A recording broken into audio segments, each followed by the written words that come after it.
this is the last of everything, but as far as Blu-rays go, we have the second Underworld, the Underworld Evolution. Yet to get the third one. The third one's really good too, and the second one's really good. So it's being a 3-movie set, all 3 Underworlds are definitely really good. Stir of Echoes, a really great ghost story. Comes highly recommended. We have Sleepy Hollow, another classic retelling of the old tale. This is definitely one of my favorite movies of all time. We have the original Shining. This is a classic, of course, with Stephen King. Looks great on Blu-ray. We have the remake of My Bloody Valentine, the My Bloody Valentine 3D. And I also really enjoyed this one. This comes with the 3D and 2D versions, and there's lots of good special features. So definitely highly suggest getting that one. Then we have the 2 Lost Boy movies. Of course, the first one's a classic. Definitely suggest getting the Blu-ray, as it has all the special features that the 2-disc DVD has. The second one was alright. It wasn't as bad as a lot of people say it is, at least not to me. But I mean, at least they made a second one. I mean, that's all I gotta say. I mean, lots of people wanted a second one for years, and at least they made it. And then one of my favorite vampire movies of the decade, for sure, is the Let the Right One In. This is an absolute must-see. It's definitely worthwhile getting. I also suggest watching it in the original Swedish language, but definitely an excellent vampire movie. And another great vampire movie, Interview with a Vampire. This is one of my favorite vampire movies of all time. Definitely really good. Then we have, I consider this one movie, even though there's 2 of them. I consider it one because the second one starts right after the first one leaves off. It kind of tells another story, but I consider it all one. It's the 2 Hostel movies. And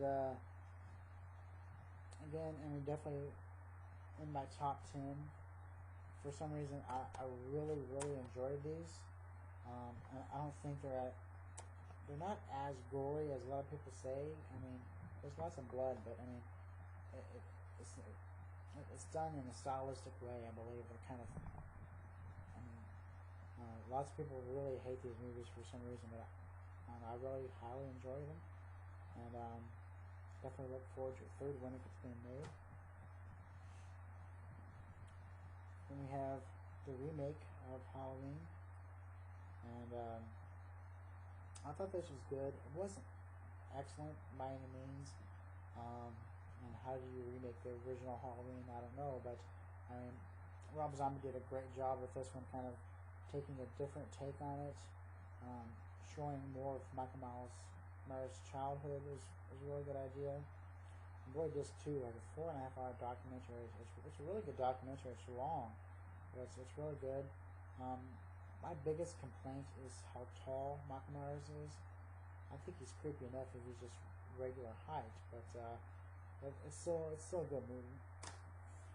Then we have the original, the classic, and there's a few bonus features, but nothing really much to brag about as far as bonus features go. But the picture quality, I highly enjoy. It looks like it was just made recently. It looks really cleaned up and really good. Of course, people complain that the blue hue is missing, but I don't know. You would have the people that would complain that it was there if it was on here. But definitely, I highly suggest getting the Blu-ray for the picture quality. Of course, everybody knows that's a classic. Then we have the Friday the 13th remake, another remake of a classic horror. I like this one. I kind of like how it showed his mother, him with the sack and him with the mask. The kills were excellent. I mean, they did a good job on that. The pacing, everything was really good. It was not fantastic. Before a remake, I like what they did with it. Then we have the original Friday the 13th, and this is the uncut version. And this one has a few more special features. The one I have in the box set barely has any special features, but this one is definitely a worthwhile pickup. I just don't know why they can't release the other ones uncut, but it looks decent on Blu-ray. Then we have Bram Stoker's Dracula, the one with Gary Oldman. A really good vampire movie. It kind of lingers in places, but it's still really good.